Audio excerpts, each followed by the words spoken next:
Let's move on to wrestling.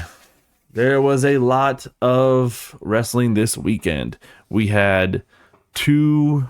I don't know if you want to call Saturday Night's Main Event a PLE. I don't think they call it a PLE. I think it's just like a special. So we had a AEW pay per view going into a WWE special, and then having a WWE PLE on Sunday. That was all really fun. I'm gonna do some recaps of what we did with those. I saw this meme. It basically has the two dragons that are like really cool looking, and then the dumb dragon, and then it has All In and Evolution on the really cool dragons, and then Saturday Night's Main Event on the dumb dragon. I'll tweet this out. I think Dream Wrestling made it, so shout out to Dream Wrestling. But yeah, that's kind of how I feel about these events this week.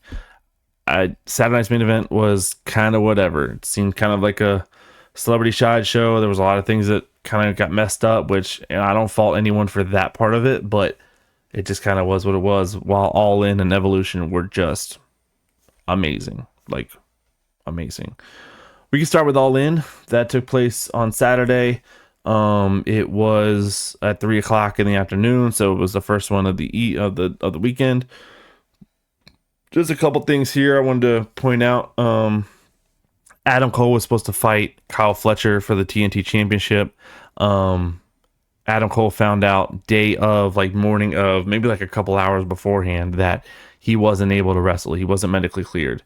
This is really sad because he basically has been having all sorts of injury issues for, I want to say 2-3 years. Basically ever since he's gotten to the company, it's been bad. And I think he had some injury trouble in WWE as well, but it just seems like every time tries to do anything in AEW, it like becomes an injury thing. I think the longest run he had with anything was when him and NGF were best friends. And I loved that storyline, but that's the longest I can remember him being in AEW. It was a very sad moment. These are photos from it. With Kyle O'Reilly and Roderick Strong giving him a huge hug after that. I mean, he was crying walking down to the ring to address us, and it basically felt like a retirement speech. He said in the speech that he wasn't in the headspace to retire, but it felt like a retirement speech. That's what it felt like. The only thing he didn't do was put his boots in the middle of the ring. I mean, that's what it felt like, and it's sad because, I mean, I don't even think he's 30 yet. Maybe he is 30. I don't know. Don't quote me, but I mean, he's a good dude, man. Like he's an awesome wrestler, and it sucks that we can't seem to get anything out of him. You know, I don't know. Prayers for Adam Cole. We'd love to see you return. That's pretty much it for that. Because Adam Cole couldn't wrestle, they turned it into a fatal 4-way between Kyle Fletcher, Sammy Guevara, Dustin Rhodes, and Daniel Garcia. That fatal 4-way was awesome. Dustin and Sammy are also the Ring of Honor World Tag Team Champions at the moment, and they wrestled earlier on the 0 hour, the pre-show of AEW, and it was really good. And then they turned around and wrestled each other essentially in this match, and Dustin ended up winning. When I saw that they were going to turn this into a 4-way, I immediately thought that Kyle would win, to be honest. I figured that was probably the initial idea. The plan was to make Kyle the TNT champion, and they decided to put it on Dustin, which I like it. I feel like he's probably at the end of his run here. He's probably doing a John Cena tour, just like John Cena is, you know?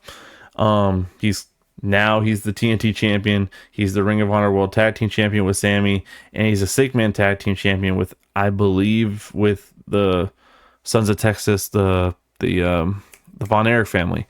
So that's really cool. Shout out to Dustin Rhodes. I'm glad you're getting your flowers. I'm glad the company is doing right by you in this, what feels like the end of it.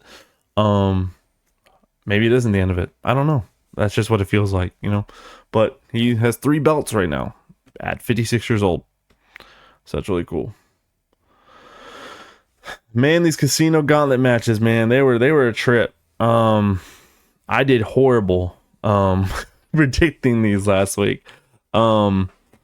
MJF made a lot of sense. I knew when MJF and Mark Briscoe were talking to each other, and doing promos, I figured one of those two guys would probably walk away from this gauntlet match winning. But I think with the Anthony Bowens pick I made last week, I just figured maybe, it would have been cool to see. That ended up not being the case, but that's okay with me. MJF is awesome. Him with the Hurt Syndicate is really cool. And him versus Hangman will be amazing.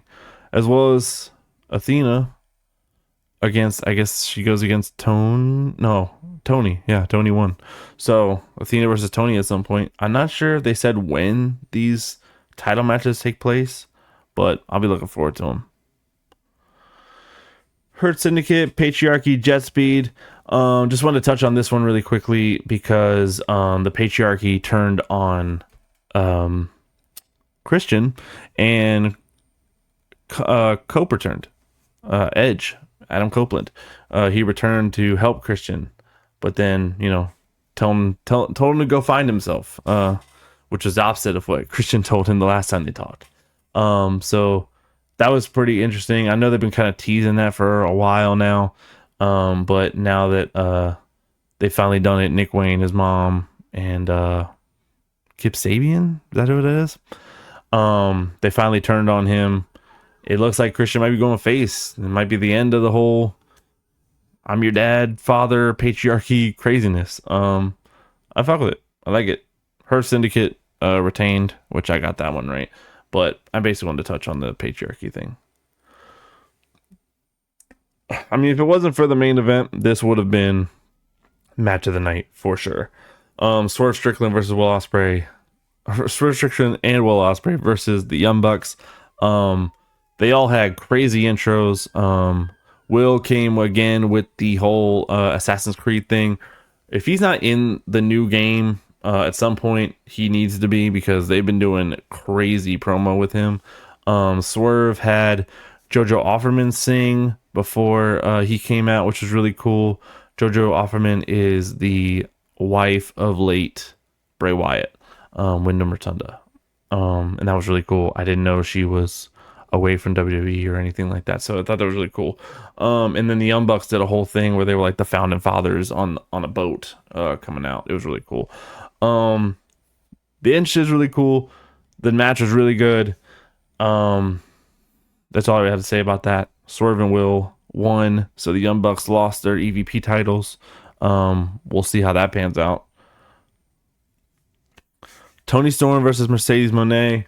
Toni Storm retained the Women's World Championship. That's really cool. Toni Storm is just amazing to watch. Both in the ring, out of the ring. It's awesome. I really thought Mercedes was going to win here. I figured, again, they were just giving her all the belts, so I figured that was just one more to give her.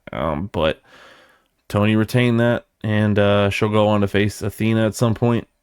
If you haven't seen her post press conference after the show, you should definitely go check that out, because she told a bunch of people to go fuck themselves. It's really funny.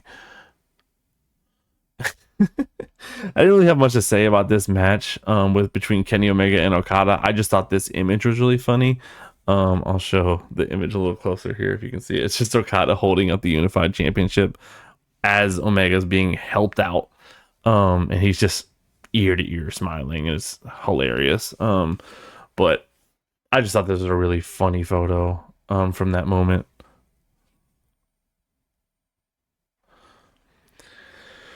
Boy, what a Texas death match. I'll tell you what. I mean, it's just crazy. I mean, if you get a chance, if you got 20 minutes, go and watch this thing. I mean, it was incredible.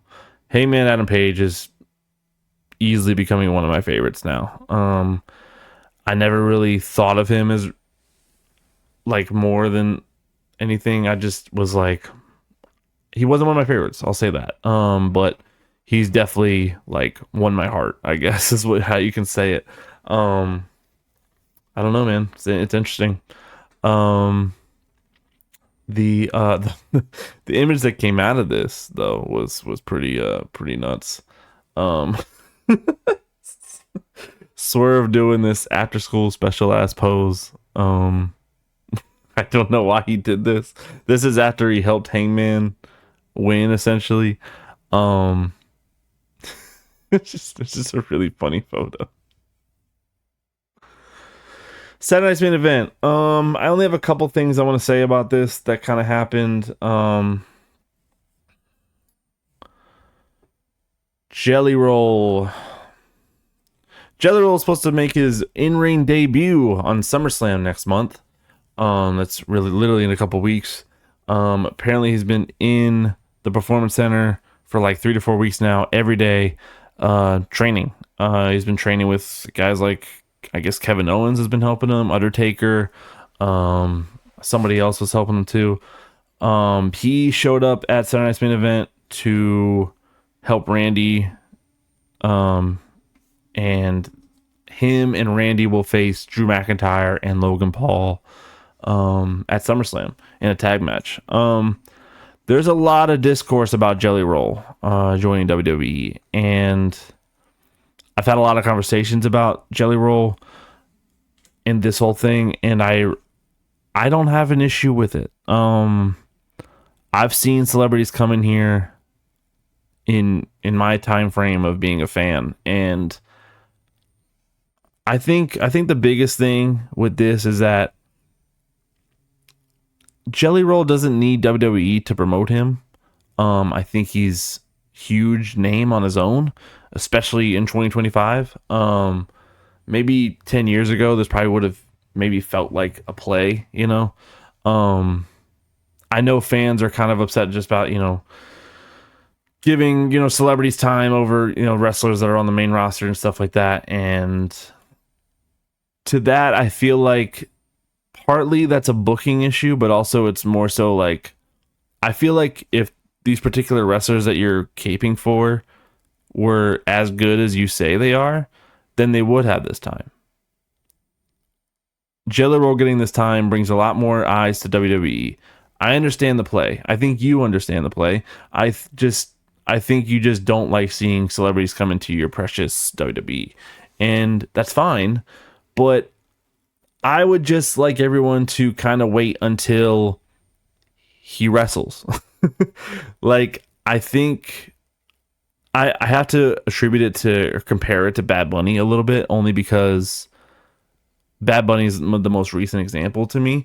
Bad Bunny came in here the same situation. He was tagging with Damian Priest, and he came in here and he was awesome. He was so awesome to the point where they made him fight Damian Priest at Backlash a couple years ago, and that was really cool. It was really fun. He's one of the greatest entrances ever, and he's really good.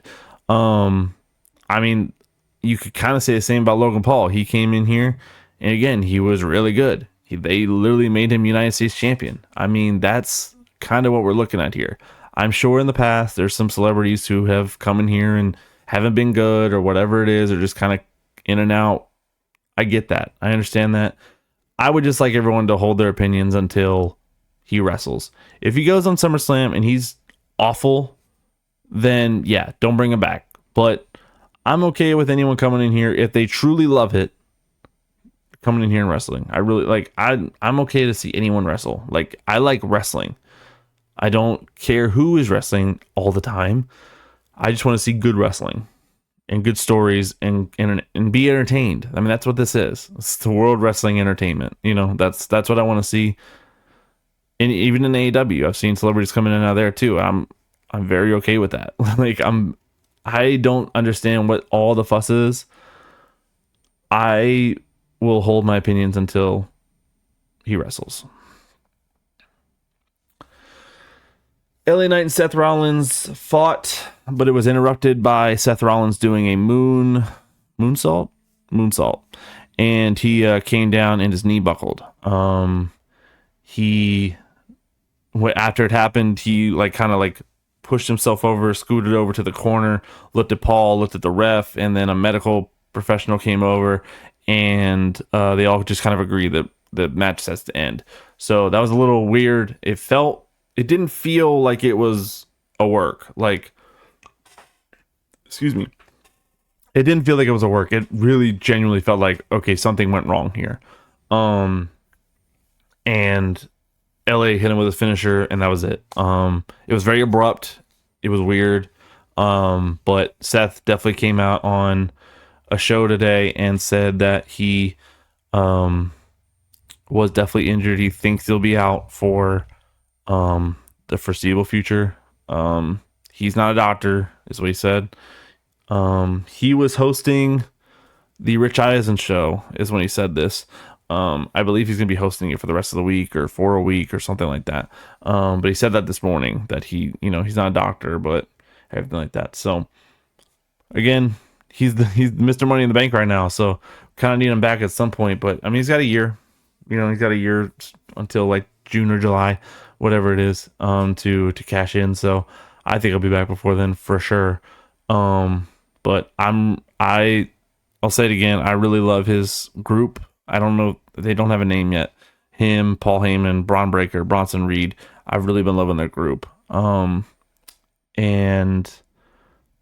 prayers. Hope you get better. Please get better soon. Please come back. I'm missing you. Gunther versus Goldberg was the main event. It was a cool match. Definitely lasted longer than I thought. Definitely was better than I thought. The pay-per-view overall just really wasn't, especially with coming off of All In. Like, how do you follow All In? Basically, is kind of how I feel about this. And this isn't the way to follow All In. I'm gonna be honest with you.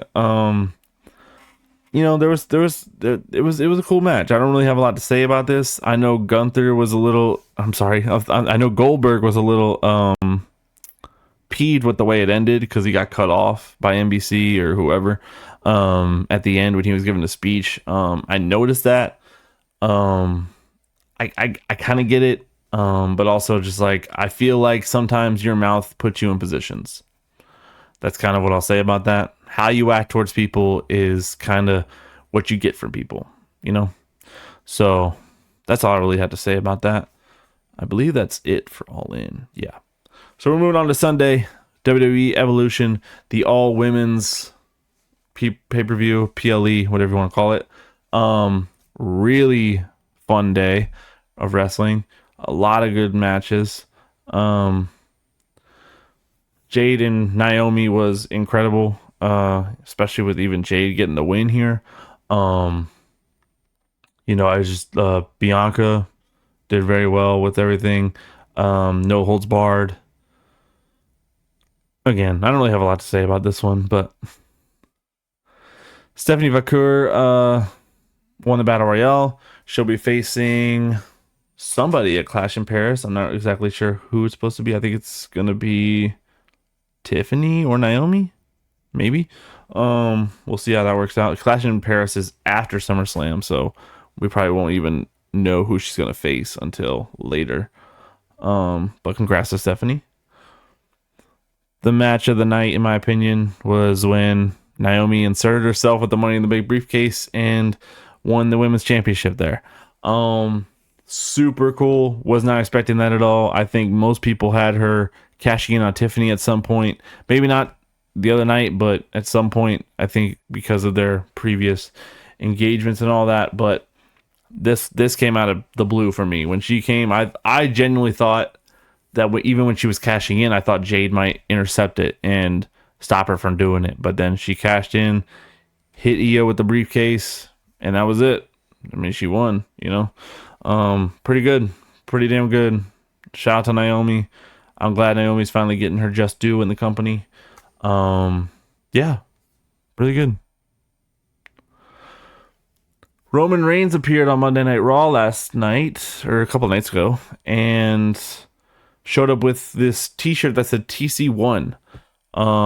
If you're not hip, when Roman came back after everything happened at WrestleMania, everyone was calling him OTC. He even had a shirt that said OTC, and it even got over with the crowd with OTC chants.